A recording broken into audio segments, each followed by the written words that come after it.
নমস্কার, আবার একটা রেসিপি নিয়ে চলে এসেছি, চিকেন বিরিয়ানি।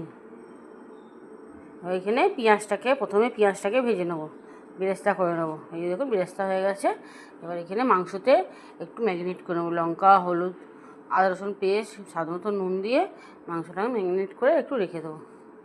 রেখে দিয়ে এবার এখানে পেঁয়াজটা আবার একটা পেঁয়াজ ভেজে নেবো। পেঁয়াজে নিয়ে দেখুন ভাজা হয়ে গেছে, জল ঢেলে দেবো। জল ঢালা হয়ে গেছে। এবার এর মধ্যে আলুগুলোকে সেদ্ধ বসিয়ে দেবো। সেদ্ধ বসিয়ে এর মধ্যে একটু লঙ্কা গুঁড়ো, হলুদ গুঁড়ো, আদা রসুন পেস্ট, স্বাদ মতো নুন দিয়ে আলুগুলোটা পেঁয়াজের রসে সেদ্ধ করতে দেবো।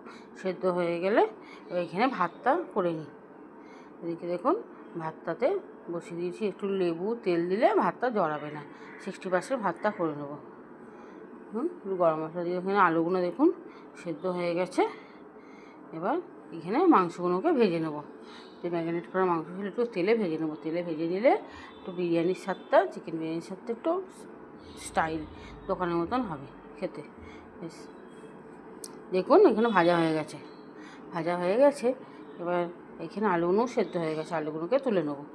আলুগুলোকে তোলা হয়ে গেলে পেঁয়াজের রসটা যেটা থাকছে এটার মধ্যে এবার মাংসগুলোকে দিয়ে দেবো।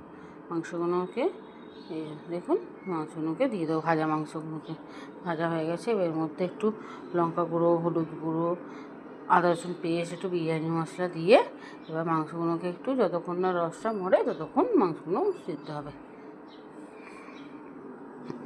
আমি কিন্তু ফুড কালার ইউজ করিনি, আমি যা লঙ্কা হলুদ দিয়ে যে কালার হয়েছে সেইটাই। এবার টক দইটা দিয়ে দেবো। টক দই দেওয়া হয়ে গেছে। বিরিয়ানি মশলাটা দিয়ে দেখুন মাংসটা একটু শুকনো শুকনো হয়ে এসছে, একটু খাই। এবার এদিকে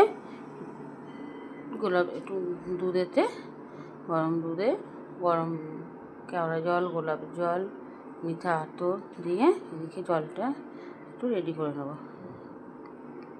এবার এখানে দেখুন মাংসটা হয়ে এসছে। এবার নাবিয়ে এবার লেয়ার সাজিয়ে নেব।